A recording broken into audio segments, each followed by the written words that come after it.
আবারও বকবো কিন্তু।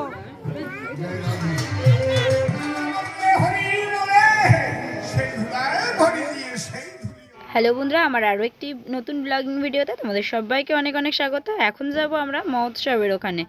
তো ওখানে হচ্ছে আজকে হবে ওই কী বলে কবি গান। তো আমরা সবাই দেখো বেরিয়ে পড়েছি, আর মেজ দিয়েও এসেছে।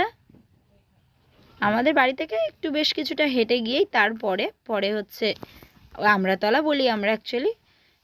আর তো এই দেখো এত দূর, মানে এখান থেকে আরও বেশ কিছুটা যেতে হয়, তাও এত আগের থেকে এই গেট করেছে, লাইট টাইট সব দিয়েছে। তো এবারে আমরা আস্তে আস্তে মৎস্যবের ওখানে যাচ্ছি। আর এই ডেকোরেশনটা না এবার নতুন করেছে, ওই যে প্রজেক্টরের মাধ্যমে দেখানো। আর রাস্তার ধারে ধারে দেখো কত কত সব দোকান বসেছে, বাচ্চা কাচ্চা খেলাধুলো, মানে খেলনার জিনিস আর কি, সেসবগুলো বসেছে। আর দেখো হচ্ছে ফুচকার দোকান, বাদাম চপ টপ বসেছে, ভুট্টাও বসে গেছে। তো আমি আর দিদি আস্তে আস্তে চলে এলাম, আর মা আর মেয়েকে নিয়ে অনেক আগে এসেছে। আমরা এর মধ্যে খুঁজছি যে আমার মা কোথায়। তো দেখো লোকজন চারিদিকে প্রচুর হয়েছে। তো দেখতে দেখতে মাকে খুঁজে পেলাম। আর ডেকোরেশনটা দেখো চারিদিকে জাস্ট খুব সুন্দর করেছে। তো আমাদের এই মৎস্যবের এখানে প্রচুর লোকজন।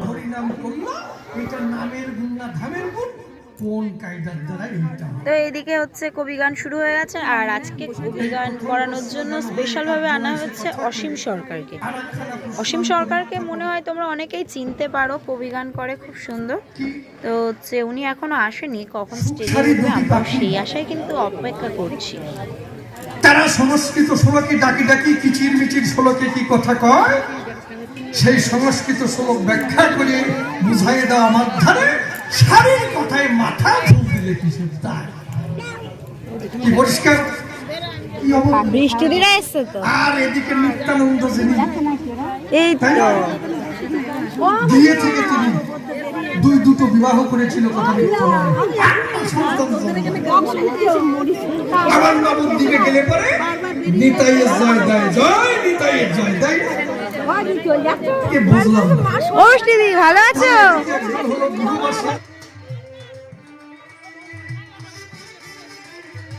আর এদিকে এই বোনটা দেখো গানের তালে তালে নিচে যাচ্ছে, আর আমার হাতে ফোন দেখে ও বলছে যে হচ্ছে মানে আমার ফোনের সামনে বারবার আসছে, ও নাচ করছে আর সেটাকে তুলতে হবে। তাই বলছি চলো তাহলে ব্লগেরই একটা পাঠ করে দেয়া যাক। আর এইদিকে এই হচ্ছে কবি গান যিনি করছিলেন তার গান করা হয়ে গেছে। এবার সম্ভবত অসীম সরকার আসবে, অপেক্ষার অবসান। এদিকে অসীম সরকার স্টেজে উঠে গেছেন, এবার ওনাকে সম্বর্ধনা করতে মালা দিয়ে বরণ করে নেওয়া হবে। এই নিয়ে হলেন আমাদের জিতেন জ্যাঠা, আমাদের এখানকার গোসাইপুর। তো হচ্ছে জ্যাঠা মালা নিয়ে স্টেজে উঠেছে, জ্যাঠাই মালা দিয়ে বরণ করে নেবে। অসীম সরকার যিনি এসেছেন তার মধ্যে একটা জিনিস খুব ভালো লাগলো, যখন মালা পরাতে গেলেন বললেন যে আমাকে আগে নয়, আগে পড়াও তারপরে। এইটা ভালো লাগলো।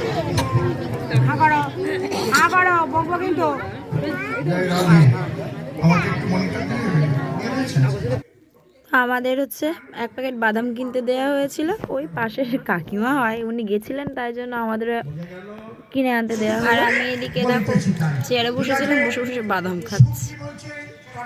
আর জ্যাঠা এদিকে চারিদিকে সবাইকে হচ্ছে তিলকের ফোঁটা দিতে দিতে এবারে আমাদের এখানে এলো।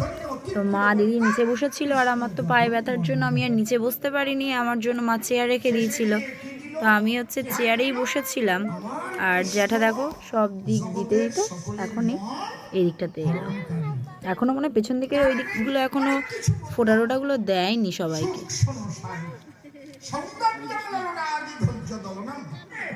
আর এদিকে আমিও বাদ যাই কেন। তবে এদিকে হচ্ছে আমাদের পুচুকে দিতেই ভুলে গেছিল, ওই জন্য আবার ডেকে বলা হলো আমাদের পুচুকে দিয়ে দেওয়ার। আমি এদিকে এই দেখো চেয়ারে বসেছিলাম, আর ওইদিকে তো গান হচ্ছে, শুনতেই পাচ্ছ তোমরা।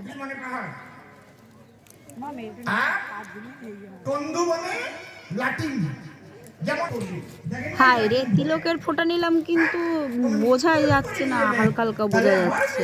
আর আমাদের সোনা দেখো ওইদিকে সেই বেলুনটা কিনে দেওয়া হয়েছিল, ওই নিয়েই ওখানে একবার বসছে একবার দাঁড়িয়ে দাঁড়িয়ে খেলা করছিল।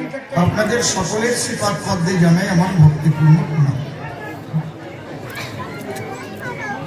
অনাদিরাদি গোবিন্দ সর্বকারণে কারণম শ্রীমতী রাধারানী সহ সকল ব্রজবাসীর শ্রীপাদ পদ্মে ভক্তিপূর্ণ প্রণাম জানাই। প্রেমের ঠাকুর শ্রী শ্রী চৈতন্য মহাপ্রভু, নিত্যানন্দ মহাপ্রভু সহ সকল গৌর ভক্তবৃন্দের শ্রীপাদ পদ্মে ভক্তিপূর্ণ প্রণাম জানাই। এমনই একটা ধর্ম যে ধর্মে সকলের সাধনার স্বাধীনতা আছে। আপনি কালী বসতে পারেন, কৃষ্ণ বসতে পারেন, রামচন্দ্রকে বসতে পারেন, শিব ঠাকুরকে সাধনা করতে পারেন, হরিচাঁদ গুরুচাঁদকে সাধনা করতে পারেন, দাসের পূজা করতে পারেন, আপনি কুমির পূজা করতে পারেন, কেউ আপনাকে বাধা দেবে না। সনাতন ধর্মে ঈশ্বরকে সর্বশক্তিমান ভাবা হয়। যেটা শক্তি শক্তি তিনি সর্বশক্তিমান, তিনি সাকার এবং তিনি নিরাকার। তিনি শুধু নিরাকার নয়, ভক্তের ভক্তিতে সে সাকার রূপ ধরে ভক্ত ভগবানের মধুর মিলন হয়। এ আমাদের অনেক প্রমাণ আছে, তাই তো?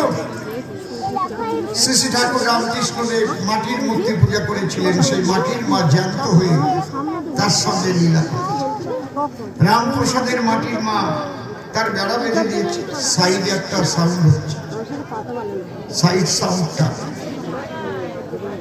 শ্রী শ্রী ঠাকুর ভবা পাগলা, তার ঠাকুর তার সঙ্গে কথা বলছে। আমরা জানি বৃন্দাবন থেকে আশীর্বাদ ওজনের গোপাল কথা বলছে সাক্ষী দিতে উড়িষ্যায় চলে এসেছে। এখনো সাক্ষী গোপাল স্টেশন রয়েছে, পুরীর আগের স্টেশন। এগুলো আমাদের মীরাবাই তার সঙ্গে খেলা করেছে। তাহলে তিনি নিরাকার, আবার তিনি সাকার। এই জন্য তিনি সর্বশক্তিমান। যদি শুধু তিনি নিরাকার হন, সাকার হতে না পারেন, তাহলে আমি তাকে সর্বশক্তিমান বলবো না। তুমি তো একটা জিনিস পারো না, তাহলে তুমি কিসের সর্বশক্তিমান? বোঝা গেল কি কথা বলছি? তাহলে সনাতন ধর্ম এমনই একটা ধর্ম যে ধর্ম ঈশ্বরকে সর্বশক্তিমান ভাবে, তারা নিরাকারেও ভাবে। অনেক নিরাকারবাদী আছে সনাতন ধর্মে, আবার সাকারবাদী, ভক্তিবাদী। হ্যালো, রিভাইভ করে গেলে কখন মহাভাবে বিভোর হয়ে কোথায় পড়বে ঢোলে। একটু মহাপ্রভুর সঙ্গে নৃত্য করতে লাগলো। সিংহ হাতি ধরে কোলা করে দিচ্ছে, আর মহাপ্রভু প্রেমানন্দে হরিনাম করছে, হরিনাম করছে। আপনারা বৃন্দাবনে গেলে এই দৃশ্যটা দেখবেন, তৈরি করা আছে। দেখেছেন আপনারা বৃন্দাবনে গিয়ে? কেউ কে কে দেখেছেন বৃন্দাবনে বলুন তো? বাহ। এরপরে এই লীলাটা শেষ হয়ে গেল, মহাপ্রভু ভাবে বিভাবিত ছিল, সবাই চলে গেল। তখন বলভদ্র নেমে এলো মহাপ্রভুর সঙ্গে, আবার বৃন্দাবনে পথ দিয়ে হাঁটতে হাঁটতে একদম বৃন্দাবনে গিয়ে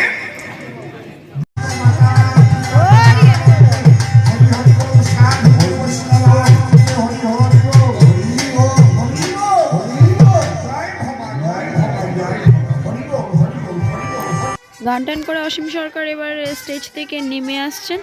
তো এনার পরে আর একজন আবার উঠবেন, যিনি কবি গান করবেন।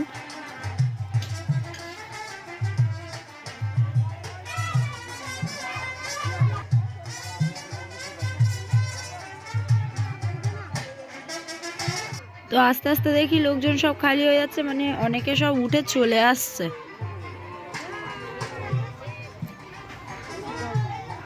এখনো শেষ হয়নি, কবি গান এখনো হবে। আর আসবি? আমি আর আসবো না। ভালো